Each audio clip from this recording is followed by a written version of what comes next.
ভাষায় আছে Maintenant je welge visiter Pool, tem viu je tem pahol fotsa. Astali vodje krava, juste poaju, totle shwasko jutu duena he. যার অর্থ এই যে ফ্যাসিবাদ কখনোই হঠাৎ করে ট্যাঙ্কের গর্জনে কিংবা বন্দুকের নলের মুখে জন্ম নেয় না। ফ্যাসিবাদের জন্ম হয় সংবাদের শিরোনামে, ক্যামেরার ফ্রেমে আর নিয়ন্ত্রিত শব্দ চয়নে। যেদিন সংবাদ মাধ্যম সত্য প্রচারের দায়িত্ব ছেড়ে ক্ষমতার প্রচারক হয়ে ওঠে, সেদিনই একটি সমাজ প্রথমবারের মতো ফ্যাসিবাদের দিকে পা বাড়ায়। মাননীয় সভাপতি, বিজ্ঞ বিচারক মণ্ডলী, প্রতিপক্ষ ও যারা শুনছেন, শুভ সন্ধ্যা। আজকের বিতর্কের বিষয় নির্ধারিত হয়েছে সংবাদ মাধ্যমে ফ্যাসিবাদী চিন্তার সামাজিক ভিত্তি নির্মাণে মুখ্য ভূমিকা পালন করেছে। পক্ষে অবস্থান করছি। প্রথমে চলে আসি সংজ্ঞায়নে।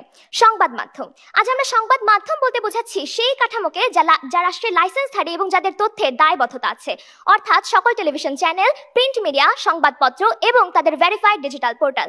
লক্ষ্য করুন, আজ ফেসবুক পেজে যে কোনো খবরের ভিডিও দেখলেই তা সংবাদ মাধ্যম হয়ে যাচ্ছে না। যদি সেটি সময় টিভি, বিটিভি বা অন্য কোনো নিবন্ধিত প্রতিষ্ঠানের ভেরিফাইড পেজ হয়, তাহলে আমরা সেটিকে সংবাদ মাধ্যম বলে সংজ্ঞায়িত করছি। কথায় আছে সংবাদ মাধ্যম সমাজের আয়না। তবে দুঃখ ভারাক্রান্ত মন নিয়ে বলতে হয়, মাননীয় সভাপতি, সেই আয়না আজ ভাঙা এবং সেই ভাঙা আয়না দেখেই আমার সমাজের মানুষ পথভ্রষ্ট হচ্ছে। এবারে আসছি ফ্যাসিবাদী চিন্তা। ফ্যাসিবাদী চিন্তা হলো এমন একটি মানসিক ও রাজনৈতিক প্রবণতা যা ভিন্ন মতকে শত্রু হিসেবে গ্রাহ্য করে, কর্তৃত্ববাদকে স্বাভাবিক করে তোলে এবং ভয়ের মাধ্যমে একক চিন্তাধারার আধিপত্য বিস্তার করে, যার জ্বলন্ত উদাহরণ আমরা গত 15 বছর ধরেই দেখে আসছি। এবার আসছি সামাজিক ভিত্তি নির্মাণ। সামাজিক ভিত্তি নির্মাণ বলতে বোঝাচ্ছি সমাজের এমন মানসিক গ্রহণযোগ্যতা, নৈতিক বৈধতা ও সমর্থন সৃষ্টি করা যার উপর কোনো মতাদর্শ দীর্ঘ মেয়াদে টিকে থাকতে পারে। প্রধান ভূমিকা বলতে বোঝাচ্ছি সেই নির্ধারক ও কার্যকর ভূমিকা যা অন্যান্য সহায়ক উপাদানের তুলনায় অধিক প্রভাব বিস্তার করে এবং সামগ্রিক প্রক্রিয়াকে দিক নির্দেশনা দেয়। লক্ষ্য করুন, আজকের বিষয়ের যে সংবাদ মাধ্যম রয়েছে সেটির সাথে ই প্রত্যয় যুক্ত করার মাধ্যমে বোঝানো হচ্ছে ফ্যাসিবাদী চিন্তার ভূমিকা অন্যান্য সহায়ক উপাদানের তুলনায় এখানে মুখ্য।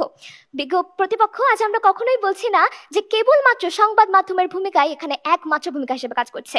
আমরা বলছি অন্যান্য সহায়ক উপাদান যেগুলো আছে সেগুলোর মধ্যে থেকে অন্যগুলো গৌণ এবং সংবাদ মাধ্যমের ভূমিকাই এখানে মুখ্য।